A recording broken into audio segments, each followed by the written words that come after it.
जाती दृढ़मति तोरी, सुनुगी जाती दृढ़मति तोरी, पाग भूषोती संग हम दो, मनुज रूप जाने नहीं को, मनुज रूप जाने नहीं को। हे गिरजा, मैं अपनी एक चोरी वाली बात तुमसे बताता हूँ। मैंने जैसा कि कहा कि प्रभु का दर्शन करने के लिए गया था पर हो नहीं पाया, तो प्रभु बताइए फिर दर्शन कैसे हुआ? मैया गिरजा ने पूछा तो कहने लगे भगवान शंकर की देवी बहुत पापड़ करके बढ़ते हैं। सोचिए भोले बाबा को इतनी कठिनाई हो रही है, सुलभता से तो अयोध्यापुर वासियों को दर्शन हो रहा है और वो कैलाशपति जब वो दर्शन करने के लिए आते तो धक्का मुक्की खा करके बाबा कितनी कठिनाई से दर्शन करते हैं। इस प्रसंग से आप स्मरण बात करिए। और आपने पूर्व कथा में भी श्रवण पाठ किया कि भगवान शंकर कैलाश पर्वत पर विराजमान होते हैं और जब प्रभु की कथा सुनने की बारी आती है, जैसे ही मन में आता है कि भगवान श्री राम की कथा मिले तो कैलाश पर्वत से उतर करके नीचे पृथ्वी लोक पर आते हैं कुंभज ऋषि के। तो भगवान शंकर कोई साधारण भक्त नहीं है। सादर जपो अनंत आराधी, राम राम करते करते उनका पूरा समय व्यतीत होता है। समाधि में रहते हैं तो भगवान श्री राम का ध्यान, और जब समाधि से बाहर निकलते तो प्रभु की कथा। यही दो काम है हमारे भोले बाबा के। भोले बाबा कहते हैं कि गिरजा मैं भी प्रभु के दर्शन के लिए गया था। सुनो किस प्रकार से मुझे दर्शन करने में कठिनाई हुई, क्योंकि प्रभु अयोध्यापुरी में महारानी कौशल्या के कक्ष में, और जब मैं गया तो मेरे साथ में कोई और नहीं था। भैया ने कहा कि बाबा कौन था? भगवान शंकर ने कहा कि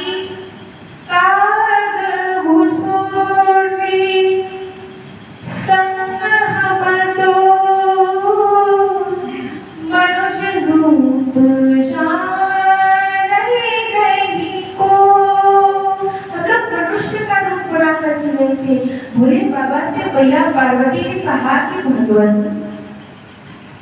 हे नाथ, आपको कोई और नहीं मिला? कान होना चाहिए, कौवा होना चाहिए आपको ले जाने के लिए। भैया से कहने लगे कि देवी काकभूषुंडी जी को तो आप जानती हैं कि उनके भी राम लला ही आराध्य देव हैं, और मेरे भी बदलऊ राम बाल रूप, ये प्रभु भगवान का श्री राम का आराधना करते रहते हैं भोले बाबा। बदलऊ बाल रूप हुई रामो, तो दोनों के ही आराध्य देव बाल भगवान श्री राम ही है। बाल रूप की छवि ही दोनों ही सदैव अपने मन में हृदय में विराजमान किए ध्याते रहते हैं। भैया ने कहा कि अच्छा बाबा, साथ में हमें भी लेकर के आपको जाना चाहिए था। तो भगवान शंकर ने कहा कि देवी काकभूषुंडी जी के संग मैं गया था। आप कहेंगे कि यहाँ पर चाहे भोले बाबा काकभूषुंडी जी के साथ में जाए और चाहे भोले बाबा के साथ में काकभूषुंडी जी जाए, दोनों बात एक ही है। तो बात यहाँ पर भोले बाबा के कहने का तात्पर्य की योजना काकभूषुंडी जी की थी और साथ में हम गए थे। अब जैसे कोई मित्र आपका आए और आपको कहे कि भैया चलो, यानी योजना उस होती है। अब आप कहें परिवार वालों से तुम चलो, परिवार वालों को गाड़ी में बैठा दे, तो भोले बाबा कह रहे हैं कि देवी काकभुजुंडी जी की योजना भी मानो और हम उनके साथ में चलेंगे। भगवान शंकर के साथ में काकभुजुंडी जी है। भोले बाबा ये बात समझा रहे हैं, कथा सुना रहे हैं भैया को, कह रहे हैं कि देवी जब काकभुजुंडी जी और हम दोनों ही साथ में गए तो काकभुजुंडी जी के साथ में रह करके मनुष्य रूप धारण करके हम प्रभु के अवधपुरी में गए। और जब अवधपुरी में गए भोले बाबा तो योजना बनाने लगे कि रामलला का दर्शन हो तो वो कैसे। तो मदारी का वेश धारण किया भोले बाबा ने और काकभुजुंडी जी ने कहा कि बाबा आप एक काम करो, आपके पास तो सारा सामान है, तो जादू का सामान है आपके पास में, इसलिए ये मदारी का वेश छोड़ दो। मुझे नृत्य करने को आता नहीं है, काक हो कि बकरू मराला, ऐसे तो कौवा की आवाज कर्कश होती है। तो बाबा मैं कुछ आपकी सहायता कर पाऊंगा कि नृत्य आदि मुझे नहीं आता, थोड़ा सा डमरू बजा करके नृत्य आदि करना पड़ता है। तो बाबा इस वेश को आप त्याग दो, आपके पास त्रिशूल भी है, डमरू भी है, ये मदारी के लिए तो ठीक है, लेकिन आप एक काम करो बाबा, आप जादूगर वाला काम करो। और भैया को शरिया के भवन के पीछे बहुत बड़ा मैदान भी है बाबा, तो वही पर चलकर के हम खेल दिखाया करेंगे। और फिर भैया को शरिया रामलला को गोद में लेकर के साथ झरोखे से देखे तो प्रभु का दर्शन हो जाए। अब भगवान शंकर जादूगर का रूप बना करके डमरू बजाते हुए आए और जैसे ही डमरू बजाने लगे तो भगवान श्री राम के मन में विचार करने लगे कि बाबा को तो दर्शन हो जाएगा, पर मैं बाबा के चरणों में लोटपोट कैसे होऊंगा। मैं तो भगवान शंकर के चरणों को स्पर्श करना चाहता हूँ, इनका तो काम कर जाएगा पर मेरा काम कर जाएगा। अब जैसे डमरू बजाना प्रारंभ किए भोले बाबा तो तुरंत ही हमारे रामलला पालने में आराम कर गए और प्रभु चौक गए। और जैसे ही प्रभु चौके तो भैया को सूर्या ने द्वारपाल से कहा कि द्वारपाल जाकर के ये जो डमरू बजा रहे हैं सब चीजों भगाओ यहाँ से। द्वारपाल आया, जैसे ही भोले बाबा सब फैला करके बैठे थे, अभी प्रारंभ ही होने वाला था कि डमरू सब छीन छान करके भागो यहाँ से। ये विशेष रूप से भैया कौशल्या का कक्ष, ये स्थान विशेष है, इसलिए यहाँ से जाओ, छीन करके सब भगा दिया। अब काकभुजुंडी जी कहने लगे बाबा सामान भी सब छीना गया। भोलेनाथ ने कहा कि काकभुजुंडी तुम चिंता न करो, जब तक प्रभु का दर्शन नहीं हो जाता हम कुछ ना कुछ योजना बनाते ही रहेंगे। अब कहाँ गए तो कहा सरयू के किनारे तीर पर, और भैया सरयू के किनारे जाकर के शिविर लगा करके भोले बाबा वहीं पर कई दिनों तक रहने लगे। दूसरे दिन भोलेनाथ ने फिर एक योजना बनाई, क्या कि ज्योतिषी का वेश बनाया और ये बन गया उनके चेला। अब जब भोले बाबा ज्योतिषी बन गए तो शिविर के ऊपर बड़ा सा बोर्ड लगा, क्या लिखा गया, हिमालय की कंदरा से पधारे हुए 1000 वर्षों की तपस्या करके बहुत पहुंचे हुए महात्मा, भूत देखे, भविष्य देखे, वर्तमान देखे, जिसको अपनी हस्तरेखा दिखानी है वो आए दिखाए, सुविधा निःशुल्क है। अब जैसे ही सबने सुना, अयोध्यापुर वासियों के कान में ये बात गई तो सब सोचने लगे सुविधा निःशुल्क है, लंबी कतार लगी, इतनी लंबी लाइन लगी भोले बाबा के शिविर के बाहर। सब अपने हाथ को दिखाने के लिए भैया अपने पासपोर्ट को लेने अलग की है और भगवान श्री राम का दर्शन करने के लिए भोले बाबा को कितनी कठिनाई करनी पड़ रही है। तो भोले बाबा देखते जा रहे एक एक का हाथ, और भोले बाबा बिल्कुल सत्य बताते। जो भी आता तो सोचने लगता कि इनको तो वास्तव में सब ज्ञान है, प्रणाम करके सो जाता। एक व्यक्ति आया, भोले बाबा को अपनी हस्तरेखा दिखाई। भोले बाबा ने कहा कि आज ये तो पति से पिटे हो रहा। वो सोचने लगा, हाँ इनको कैसे पता। भोले बाबा ने कहा कि जाओ, जाकर के कोई ऐसा उपाय करो कि मुझे महाराज दशरथ के महल में जाने का मार्ग बदल दे। भोले बाबा जिसका हाथ देखते उससे यही कहते। अब एक दासी जा रही थी महाराज दशरथ के महल की ओर। उसी समय भोले बाबा ने काकोसुरी जी को इशारा किया कि इस दासी को पकड़ो, ये रामलला का दर्शन कराने में हमारी सहायता करेगी, चाबी है। भोले बाबा ने जब इशारा किया, काकोसुरी जी दौड़ करके गए। ऐसा कहने लगे कि अरे ये हमारे जो महात्मा जी हैं बहुत सिद्ध है, बहुत पहुंचे हुए।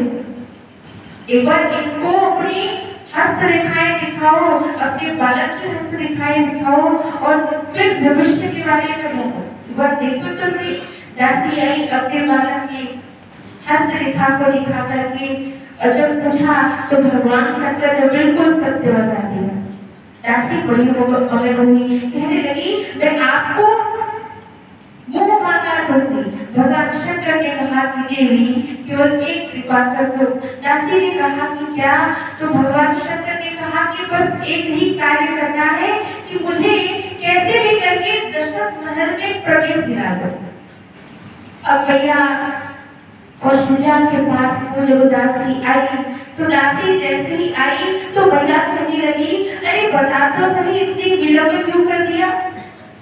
भैया ने जैसे ही कहा तो दासी कहने लगी भैया मैं क्या बताऊं, मैं जब आ रही थी ना तो एक बड़े संत महात्मा कई दिनों से उनकी भीड़ लगी हुई, लोग अपनी हस्तरेखाएं दिखा रहे हैं। भैया आज मैं भी कहीं पर चली गई थी, बहुत सिद्ध महात्मा है। भैया मैं चाहती हूँ कि आप भी रामलला के हस्तरेखाओं को दिखाइए, क्योंकि हमारे रामलला सभी के प्रिय हैं। और भैया मैं चाहती हूँ, भैया ने कहा कि इसको नहीं, अपने बालक के भविष्य के बारे में जानने की इच्छा होगी। भैया ने कहा तो दासी क्यों उनको बुलावा। दासी आई, दासी कहने लगी रविवार से आपको बुलाया गया है। जैसे भोले बाबा ने देखा तो लंबी भीड़ लगी हुई है। भोले बाबा ने इशारा किया काकोसुरी जी को कि अब ये सब झोला समेटो और झोला डंडे समेट करके भागो, जल्दी चलो। अब जैसे लाइन पर खड़े लगे बाबा हमारी हस्तरेखाएं। भोले बाबा ने कहा कि भैया अभी हमारे भाग की जगह।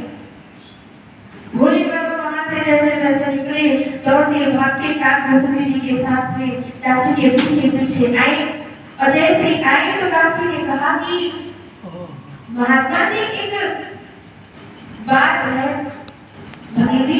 तो कहने लगी दासी कि बाबा एक बात मैं ये कहना चाहती हूँ कि ये राजमहल है और यहाँ सबको प्रवेश नहीं कर सकता। आप में से कौन हस्तरेखा दिखता है सिर्फ वो ही भीतर जा सकता है। तो बाबा आप ही भीतर जा सकते हैं, ये जो आपके साथ है ये द्वार पर ही है। अब भोले बाबा ने जैसे ही देखा काकोसुरी जी की ओर, काकोसुरी जी अपने नेत्रों से मानो बाबा को कहने लगे कि बाबा देखिए हमको छोड़ करके मत जाइएगा। बाबा ने मानो इशारे में ही कहा कि मैं तो तुम्हारी गिनती करवाऊंगा, घोड़ा होगा, अरे मुझे तो जाने दो। बाबा ने कहा कि इसे लड्डू पूरी दे दिया जाए, ये ऊपर बैठ कर के खाएगा और राम राम करेगा। अब जैसे ही भोले बाबा ने कहा तो काकोसुरी जी सोचने लगे कि मुझे क्या प्रभु का दर्शन नहीं होगा। प्रभु श्री राम के कक्ष में गए, भैया कौशल्या के भवन में कक्ष में। और जैसे ही गए तो भोले बाबा भैया से कहने लगे कि भैया मेरा चेला भी बाहर है। है ना। तो भगवान शंकर ने कहा भैया मैं तो बुजुर्ग हो चला हूँ, भैया मेरा एक चेला है वो देखता है। भैया ने कहा तो मैंने तो सुना आप ही देखते हैं। भगवान शंकर ने कहा भैया मैं तो फल बताता हूँ। एक तो ये जो आपके लगाम है इसका हाथ छोटा छोटा और इसकी जो रेखाएं है अभी आपके लगाम की वो भी बहुत छोटी छोटी बहुत बड़ी है भैया, तो दिखाई नहीं देती। तो मेरा जो चेहरा है वो हस्तरेखाओं को देखेगा, मुझे बताएगा और फिर मैं फल बताऊंगा उस रेखा का। भैया ने कहा कि भीतर उसको आने दो। अब भूषण जी भी आए। अब भैया दासी के साथ में एक तरफ खड़ी होकर के कहने लगी कि बाबा जी अब हमारे ललाटे हस्तरेखाओं को देख करके बताएंगे, ये बहुत ज्ञानी मालूम पड़ते हैं। तो भैया ने बाबा से कहा कि बाबा आप मेरे रामलला के सिर पर अपने हस्तरेखाओं को यानी हाथ को रख दीजिए, अपने हस्त कमल को आप मेरे लला के सिर पर रख करके आशीर्वाद दीजिए। अब जैसे ही भगवान शंकर ने सुना तो भगवान शंकर घबराए, अरे ये तो मेरी आराध्य देव है, मैं इनको आशीर्वाद कैसे दूंगा। भगवान श्री राम मन मुस्कुराने लगे और कहिए बनाओगी भोले बाबा को रखना ही पड़ा। बार भैया जब तक भगवान शंकर ने रखा नहीं तब तक भैया मान लिए, बाबा आपको आशीर्वाद देना ही पड़ेगा। अब यहाँ देखिए भैया जब रामलला को गोदी में दे देती है भोले बाबा के, तो भोले बाबा कितने मगन हो जाते हैं, अंतर्मुखी हो गए। और जैसे ही अंतर्मुखी हो गए तो ये प्रबंध और इधर काकभूषण जी क्या कर रहे हैं, भगवान श्री राम के नन्ही नन्ही हथेलियों को अपने हाथ में लेकर के और खुले नेत्र से प्रभु के मुखमंडल को निहार रहे हैं। काफी समय हो गया, अभी तक ना कुछ कोई बोल रहा है। बाबा अंतर्मुखी नेत्र बंद करके अब इधर भैया विचार कर रही है, दासी की ओर बार बार देख रही है कि क्या ये वैसे वहां पर ही देखते थे।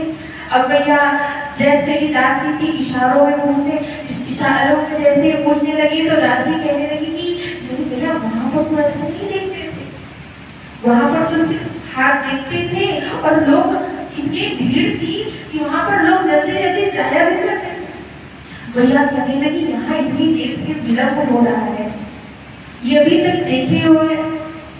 दासी ये बता कि ये पहले और भूखे लोगों को कहाँ से लेकर के तो चली आई, कोई देखता है पर कुछ बोलता नहीं, कोई अपने नेत्र को ही बंद किए हुए है, खोलता ही नहीं। दासी मन में विचार करने लगी। तभी दासी ने कहा कि बाबा ओ बाबा, भगवान शंकर अंतर्मुखी बोल ही नहीं है, इधर खुले नेत्र से समाधि लगी हुई है काकभूषण जी। काकभूषण जी मन में विचार कर रहे हैं कि प्रभु कितने सुंदर है। भैया बार बार विचार करने लगी कि ये बाबा जी कहीं सिद्धार्थ तो नहीं गए। अब भगवान श्री राम ने धीरे से बाबा की जो पड़ी हुई दाढ़ी थी एक झटका दिया, खींचा, और जैसे ही हमारे रामलला ने खींचा तो बाबा के नेत्र खुल गए। अरे बाबा सारी पोल पट्टी खुल जाएगी, क्या कर रहे हो। भगवान शंकर ने जब बहिर्मुखी होकर के देखा तो भैया से कहने लगे, भैया ये जो आपके रामलला है, ये जो लाल जी है, बाला पर जबलो तबलो खेलित नयन आगे और होत ही किशोर मुनि कौशिक रिझाएंगे। ये आपको बालपन का खूब आनंद देंगे भैया, लेकिन जैसे ही किशोर होंगे ना तो ये मुनि कौशिक के साथ में चले जाएंगे। भैया ने जैसे ही सुना, भैया ने कहा दासी से कि दासी कि महात्मा जी को दान दक्षिणा देकर के बिना कोई को कुछ नहीं आता, तब से तो बैठे हुए थे, न जाने क्या कर रहे थे, और बोला तो ऐसा बोला है मैं क्यों अपने लाला को देने लगी, भला किसी कि बाबा को, मुझे बाबा कोई न बनाना अपने लाल को। अब भैया ने जैसे ही कहा, भगवान शंकर ने कहा कि भैया थोड़ा सा मेरी बात को ध्यान से सुनिए तो सही। आप अपने लाला को बाबा जी के साथ में भेजेंगे बाबा बनाने के लिए नहीं। आपके लाला जब बाबा जी के साथ में जाएंगे तो इनका विवाह होगा। विवाह प्रसंग तक भगवान शंकर जैसे ही गए, आगे कहने ही वाले थे भगवान श्री राम ने अपनी गाड़ी की बोले बाबा की, बाबा अब वनवास की कथा मत कह दीजिएगा। तो बोले बाबा कहते हो भैया फिर मैं आऊंगा, फिर मैं आपको आगे इनके भविष्य के बारे में बताऊंगा। और अपने हृदय में भगवान श्री राम की उस बाल छवि को विराजमान करके बोले बाबा भैया कौशल्या के भाग्य की सराहना करते हुए बड़े प्रेमानंद में झूमते हुए, जय हो प्रभु, आपकी अद्भुत लीला का दर्शन मुझे प्राप्त हुआ। भाग्य बड़े रे कौशल्या बाई थारे, भाग्य बड़े रे कौशल्या गोद में खेले थारे रघुराई, ओ माई गोद में खेले थारे रघुराई। ये पूर्ण ब्रह्म जगत को स्वामी सो तेरे गोद खिलायो। ये भैया ये तो पूर्ण ब्रह्म परमात्मा मेरे आराध्य देव भगवान श्री राम जो आपके गोद में है। धन्य है आप और आपकी भक्ति, भक्त के वशीभूत भगवान क्या क्या नहीं कर जाते। ये भक्ति की पराकाष्ठा है जो भगवान बड़े बड़े साधकों के ध्यान में भी जल्दी नहीं आते, एक झलक देखने के लिए व्याकुल हो जाते हैं और जाने हजार वर्ष तक तपस्या करते एक झलक की प्राप्ति के लिए कि एक झलक की प्राप्ति हो जाए, फिर भी नहीं मिल पाता। और वही पूर्ण ब्रह्म भगवान श्री राम भैया के गोद में बालक बन करके, ये भक्ति ही है जो भगवान को बालक बना दे। भगवान को क्या क्या नहीं बनना पड़ा, अपने भक्त के वशीभूत सब बन जाते हैं प्रभु। बोलिए श्याम रामचंद्र की